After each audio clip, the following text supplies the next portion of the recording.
नमस्कार, मैं नियाज खान और आप देख रहे हैं न्यूज एक्सप्रेस। कुछ लोगों को आदत होती है किसी भी बात में अपना नैरेटिव सेट करना, प्रोपेगेंडा तैयार करना या फिर चापलूसी की पराकाष्ठा को पार कर देना। ऐसे ही लोगों में एक नाम कंगना रनौत का भी है। अभी ये जुमा 4 दिनों से ही सांसद बनी है। सदन के अंदर तो बोल नहीं पाती, क्योंकि सदन के अंदर नाप तोलकर बोलना पड़ता है, किसी भी विषय पर बोलना पड़ता है, इसलिए ये बाहर उल जुलूल बयान देती रहती हैं। आपको पता है कि इन्होंने राहुल गांधी को ड्रग टेस्ट कराने की बात कह दी थी, जिसके बाद ये खुद ट्रोल हो गई थी और लोगों ने कहना शुरू कर दिया था कि एक ड्रग एडिक्ट राहुल गांधी को ड्रग टेस्ट कराने की नसीहत दे रही है। पहले जाकर उन्हें खुद टेस्ट कराना चाहिए कि उनका दिमाग ठीक है या नहीं। कहने का मतलब यह है कि आप किसी का विरोध करिए, उनकी आलोचना करिए, लेकिन उस विरोध की आग में इतना मत जल जाइए कि आपको पता ही न चले कि आप खुद क्या बोल रहे हैं, उसका कुछ सिर पैर है भी या नहीं। लेकिन कंगना रनौत है कि बस मुंह से बोल देती हैं। वैसे कंगना ये सब थोड़ी सुर्खियों में बने रहने के लिए भी करती हैं, क्योंकि जब उन्हें फिल्मों में काम मिलता था तो सुर्खियों में बनी रहती थीं।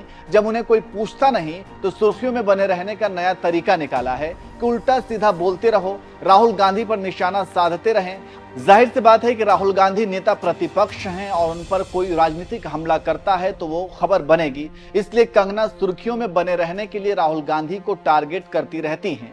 खैर, अब आपको खबर बताते हैं। आपको पता है कि पेरिस में ओलंपिक गेम चल रहा है और भारत की बेटी विनेश फोगाट ने इतिहास रच दिया है। उन्होंने 50 किलो की कैटेगरी के सेमीफाइनल में क्यूबा के रेसलर को पछाड़ दिया है और फाइनल में पहुंचने वाली पहली भारतीय महिला खिलाड़ी बन गई हैं। हालांकि अब उन्हें अयोग्य घोषित कर दिया गया है और बताया जा रहा है कि उनका वजन 50 किलो से कुछ ग्राम ज्यादा हो गया, इसलिए उन्हें अयोग्य घोषित कर दिया गया, जिस पर भारत ने आपत्ति जताई है। अब इस मामले में आगे क्या होता है ये देखने वाली बात होगी, लेकिन सेमीफाइनल में विनेश फोगाट ने जो जीत हासिल की है इस पर पूरा देश गर्व कर रहा है। वहीं कंगना रनौत है कि इसमें भी एक अपना राजनीतिक नैरेटिव सेट करने में लग गई हैं और इंस्टा स्टोरी पर तंज कसते हुए लिख दिया, भारत को उसका पहला गोल्ड मिलने की दुआ कर रही हूं। विनेश फोगाट ने एक वक्त पर आंदोलन में हिस्सा लिया था जिसने उन्होंने कहा था मोदी तेरी कब्र खुदेगी।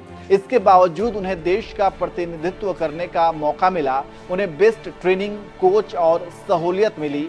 यही लोकतंत्र और एक बढ़िया लीडर की खूबसूरती है। कंगना ने एक तरफ विनेश फोगाट की जीत पर बधाई दी तो वहीं दूसरी तरफ तंज कसते हुए चापलूसी की पराकाष्ठा को भी पार कर दी है। लिख रही हैं कि एक वक्त था कि विनेश फोगाट ने आंदोलन में हिस्सा लिया था, फिर भी उन्हें मौका मिला। अब इनसे कोई पूछे कि किसी आंदोलन में हिस्सा लेना कोई गुनाह है क्या, और वो भी महिलाओं की अजमत के सवाल हो और महिला पहलवानों का आरोप हो कि उनके साथ यौन उत्पीड़न होता है।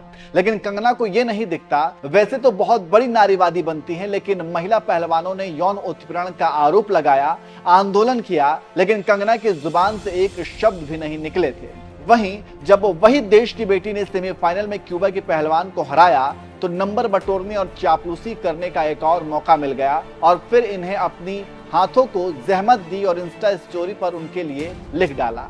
खैर, कंगना को वैसे तो कोई सीरियसली लेता नहीं, क्योंकि इनकी बातों में कोई वजन नहीं होता। अपनी उल जुलूल बयानों से इन्होंने अपनी छवि ही हल्की बना रखी है। वैसे कंगना ने विनेश फोगाट के लिए जो लिखा है उस पर आप क्या कहेंगे, कमेंट करके जरूर बताएं।